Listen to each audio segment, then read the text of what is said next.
ನಮಸ್ಕಾರ ಸ್ನೇಹಿತರೆ, ನನ್ನ ಚಾನೆಲ್ಗೆ ನಿಮ್ಮೆಲ್ಲರಿಗೂ ಪ್ರೀತಿಯ ಸ್ವಾಗತ. ನಾನು ಮಮತಾ. ಇವತ್ತಿನ ವಿಡಿಯೋದಲ್ಲಿ ಓಂಕಾರ ಪ್ರಾಣಾಯಾಮದ ಜೊತೆಗೆ ಶಂಖ ಮುದ್ರೆಯನ್ನ ಪ್ರಾಕ್ಟೀಸ್ ಮಾಡಿದ್ರೆ ಏನೆಲ್ಲ ಪ್ರಯೋಜನಗಳು ಸಿಗುತ್ತೆ ಅಂತ ತಿಳಿಸ್ತಾ ಇದ್ದೀನಿ.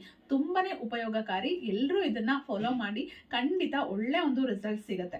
ಶಂಖ ಮುದ್ರೆಯನ್ನ ಪ್ರಾಕ್ಟೀಸ್ ಮಾಡೋದ್ರಿಂದ ನಮ್ಮ ಗಂಟಲಿನ ಆರೋಗ್ಯಕ್ಕೆ ಒಳ್ಳೆಯದು ಸ್ನೇಹಿತರೆ. ಹೌದು, ಶಂಖ ಮುದ್ರೆ ಪ್ರಾಕ್ಟೀಸ್ ಮಾಡೋದ್ರಿಂದ ಥೈರಾಯ್ಡ್ ಸಮಸ್ಯೆ ಇರೋರಿಗೆ ಒಳ್ಳೆಯದು. ಟಾನ್ಸಿಲ್ಸ್ ಪ್ರಾಬ್ಲಮ್ ಇದ್ರೆ ಅದು ಕ್ಲಿಯರ್ ಆಗುತ್ತೆ. ಗಂಟಲಿನಲ್ಲಿ ಅಲರ್ಜಿ ಮತ್ತೆ ಪದೇ ಪದೇ ಇನ್ಫೆಕ್ಷನ್ಸ್ ಆಗ್ತಾ ಇರುತ್ತೆ, ಕೆಮ್ಮು ಬರ್ತಾ ಇರುತ್ತೆ ಪದೇ ಪದೇ. ಸೊ ಈ ರೀತಿಯ ಗಂಟಲಿನ ಯಾವುದೇ ರೀತಿಯ ಸಮಸ್ಯೆ ಇದ್ರು, ಧ್ವನಿಯಲ್ಲಿ ಏನಾದರೂ ಸಮಸ್ಯೆ ಇದ್ರೆ, ಮತ್ತೆ ಹಾಡುಗಾರರು ಅವರು ಕೂಡ ಇದನ್ನ ಪ್ರಾಕ್ಟೀಸ್ ಮಾಡಿದ್ರೆ ಅವರ ಒಂದು ಧ್ವನಿಗೆ ತುಂಬಾನೇ ಪ್ರಯೋಜನಕಾರಿ. ತೊದಲಿಸ್ತಾ ಇರ್ತಾರೆ, ಅವರಿಗೂ ಕೂಡ ಒಳ್ಳೇದು. ನಮ್ಮ ಕಿಡ್ನಿಯ ಆರೋಗ್ಯಕ್ಕೆ ಒಳ್ಳೇದು. ಜೊತೆಗೆ ಶಂಖ ಮುದ್ರೆಯನ್ನ ಪ್ರಾಕ್ಟೀಸ್ ಮಾಡೋದ್ರಿಂದ ನಮ್ಮ ಹಾರ್ಮೋನಲ್ ಇಂಬ್ಯಾಲೆನ್ಸ್ ಕೂಡ ಸರಿಯಾಗತ್ತೆ. ಮಹಿಳೆಯರಿಗೆ ಇದು ತುಂಬಾನೇ ಪ್ರಯೋಜನಕಾರಿ. ಮಹಿಳೆಯರು, ಪುರುಷರು ಎಲ್ಲರೂ ಇದನ್ನ ಪ್ರಾಕ್ಟೀಸ್ ಮಾಡಬಹುದು. ಇನ್ನು ಸ್ವಲ್ಪ ಎತ್ತರ ಬೆಳಿಬೇಕು ಅನ್ನೋ ಮಕ್ಕಳು ಕೂಡ ಇದನ್ನ ಪ್ರಾಕ್ಟೀಸ್ ಮಾಡೋದು. ಜೊತೆಗೆ ಓಂಕಾರ ಪ್ರಾಣಾಯಾಮವನ್ನ ಮಾಡೋದ್ರಿಂದ ಕಾನ್ಸಂಟ್ರೇಷನ್ ಪವರ್ ಜಾಸ್ತಿ ಆಗತ್ತೆ. ಕೋಪ, ಆತಂಕ, ಕಿರಿಕಿರಿ, ಒತ್ತಡ ಇದೆಲ್ಲವನ್ನ ನಿವಾರಣೆ ಮಾಡ್ಕೊಳ್ಬಹುದು. ಜೊತೆಗೆ ಜೀರ್ಣಕ್ರಿಯೆಗೆ ಒಳ್ಳೆಯದು. ಉಸಿರಾಟದ ಒಂದು ವ್ಯವಸ್ಥೆ ಸರಿ ಹೋಗುತ್ತೆ. ಉಸಿರಾಟದ ಸಮಸ್ಯೆ ನಿವಾರಣೆ ಆಗುತ್ತೆ. ಗೊರಕೆ ಸಮಸ್ಯೆ ನಿವಾರಣೆ ಆಗುತ್ತೆ. ಒಟ್ಟಾರೆ ನಮ್ಮ ಒಂದು ದೈಹಿಕ ಮತ್ತೆ ಮಾನಸಿಕ ಆರೋಗ್ಯಕ್ಕೆ ಈ ಪ್ರಾಣಾಯಾಮ ಮತ್ತೆ ಮುದ್ರೆ ಸಹಕಾರಿ. ಕೆಲವರು ಗಂಟಲಿನ ಸಮಸ್ಯೆ ತುಂಬಾ ಉಂಟಾಗ್ತಿರುತ್ತೆ ಅವಾಗವಾಗ ಅಂತ ಹೇಳ್ತಿರ್ತಾರೆ. ಅಂಥವ್ರು ಶಂಖ ಮುದ್ರೆಯ ಜೊತೆಗೆ ಈ ಪ್ರಾಣಾಯಾಮವನ್ನ ಕೂಡ ಅಭ್ಯಾಸ ಮಾಡಿ ತುಂಬಾ ಒಳ್ಳೆ ಪ್ರಯೋಜನ ಸಿಗುತ್ತೆ. ಹೇಗೆ ಪ್ರಾಕ್ಟೀಸ್ ಮಾಡೋದು ಈಗ ನೋಡೋಣ. ನೋಡಿ, ಇದು ನನ್ನ ಎಡಗೈ ಉಲ್ಟಾ ಕಾಣ್ತಿರುತ್ತೆ. ಸೊ ನೋಡಿ, ಹೀಗೆ ಬಲಗೈನ ಹೆಬ್ಬೆರಳನ್ನ ಈ ರೀತಿ ಇಡಬೇಕು, ಈ ರೀತಿ ಕ್ಲೋಸ್ ಮಾಡಬೇಕು. ಈ ರೀತಿ ತೋರ್ಬೆರಳನ್ನ ಈ ಒಂದು ಎಡಗೈನ ಹೆಬ್ಬೆರಳಿಗೆ ಜಾಯಿನ್ ಮಾಡಬೇಕು. ನೋಡಿ, ಹೀಗೆ ಇನ್ನೊಂದ್ಸಲ ತೋರಿಸ್ತೀನಿ.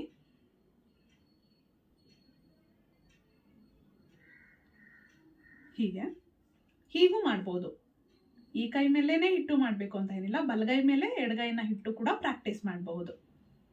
ನೋಡಿ, ಈ ರೀತಿ ಇಟ್ಕೊಂಡು ಮಾಡ್ಬೋದು. ಹಾಗಲ್ಲ ಅನ್ನೋರು ಈ ರೀತಿ ಕೂಡ ಇಟ್ಕೊಂಡು ಪ್ರಾಕ್ಟೀಸ್ ಮಾಡ್ಬೋದು. ಖಾಲಿ ಹೊಟ್ಟೆಯಲ್ಲಿ ಮಾಡಿ. ರಿಲ್ಯಾಕ್ಸ್ ಮಾಡಿ. ಫಸ್ಟು ನಿಧಾನವಾಗಿ ಉಸಿರು ತಗೊಳ್ಳೋದು, ನಿಧಾನವಾಗಿ ಉಸಿರು ಬಿಡೋದು. ಉಸಿರು ತಗೊಂಡಾಗ ಹೊಟ್ಟೆ ದಪ್ಪ ಆಗಬೇಕು, ಉಬ್ಬಬೇಕು. ಉಸಿರು ಬಿಟ್ಟಾಗ ಹೊಟ್ಟೆ ಹಿಂದಕ್ಕೆ ಹೋಗಬೇಕು. 3 ಸಲ ಉಸಿರು ತಗೊಂಡು 3 ಸಲ ಉಸಿರನ್ನ ಹೊರಗಡೆ ಹಾಕಿ. ಅವಾಗ ನಿಮ್ಮ ಬಾಡಿ ಮತ್ತೆ ಮೈಂಡ್ ಎರಡೂ ರಿಲ್ಯಾಕ್ಸ್ ಆಗತ್ತೆ. ನಂತರ ಓಂಕಾರ ಪ್ರಾಣಾಯಾಮವನ್ನ ಶುರು ಮಾಡಬೇಕು. ನಿಧಾನವಾಗಿ ಸಂಪೂರ್ಣವಾಗಿ ಹೊಟ್ಟೆ ತುಂಬುವಷ್ಟು ಉಸಿರು ತಗೊಳ್ಬೇಕು. ಉಸಿರನ್ನ ನಿಧಾನವಾಗಿ ಹೊರಗಡೆ ಹಾಕ್ತಾ ಓಂ ಅಂತ ನೀವು ಶಬ್ದ ಮಾಡಬೇಕು. ಶುರು ಮಾಡೋಣ. ಬ್ರೀತ್ ಇನ್, ಬ್ರೀತ್ ಔಟ್. ಓ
ಈ ರೀತಿ ಕೂತ್ಕೋಬೇಕಾದ್ರೂ ಅಷ್ಟೇ ನೀವು ಹೀಗೆಲ್ಲ ಕೂತ್ಕೊಳ್ಳೋದು ಎಲ್ಲ ಮಾಡಬಾರ್ದು. ಸ್ಟ್ರೈಟ್ ಆಗಿರ್ಬೇಕು. ಬೆನ್ನಿನ ಮೂಳೆ ನೇರವಾಗಿ ಇರಬೇಕು.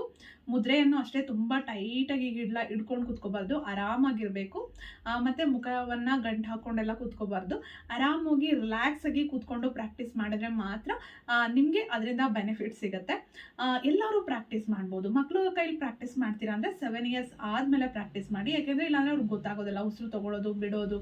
ಸೊ ಇದನ್ನೆಲ್ಲ ಮಾಡೋದಕ್ಕೆ ಕಷ್ಟ ಆಗುತ್ತೆ. 7 ಇಯರ್ಸ್ ಕಂಪ್ಲೀಟ್ ಆಗಿರೋ ಮಕ್ಕಳ ಕೈಲಿ ಬೇಕಿದ್ರೆ ಪ್ರಾಕ್ಟೀಸ್ ಮಾಡ್ಬೋದು.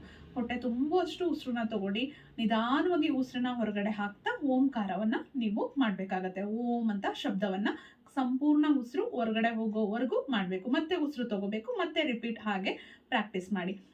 ಎಷ್ಟೊತ್ತಾಗುತ್ತೋ ಅಷ್ಟೊತ್ತು ಪ್ರಾಕ್ಟೀಸ್ ಮಾಡ್ಬೋದು. ಸ್ಟಾರ್ಟಿಂಗಲ್ಲಿ ಮಾಡಬೇಕಾದ್ರೆ ಕಷ್ಟ ಆಗ್ಬೋದು. ಹೋಗ್ತಾ ಹೋಗ್ತಾ ಸ್ವಲ್ಪ ಟೈಮನ್ನು ಇನ್ಕ್ರೀಸ್ ಮಾಡ್ಕೊಳ್ತಾ ಹೋಗಿ. ಪ್ರಾಣಾಯಾಮಗಳನ್ನು ಮಾಡೋದ್ರಿಂದ ನಮ್ಮ ಹೊಟ್ಟೆಯ ಆರೋಗ್ಯಕ್ಕೂ ಕೂಡ ತುಂಬಾ ಒಳ್ಳೆಯದು ಸ್ನೇಹಿತರೆ.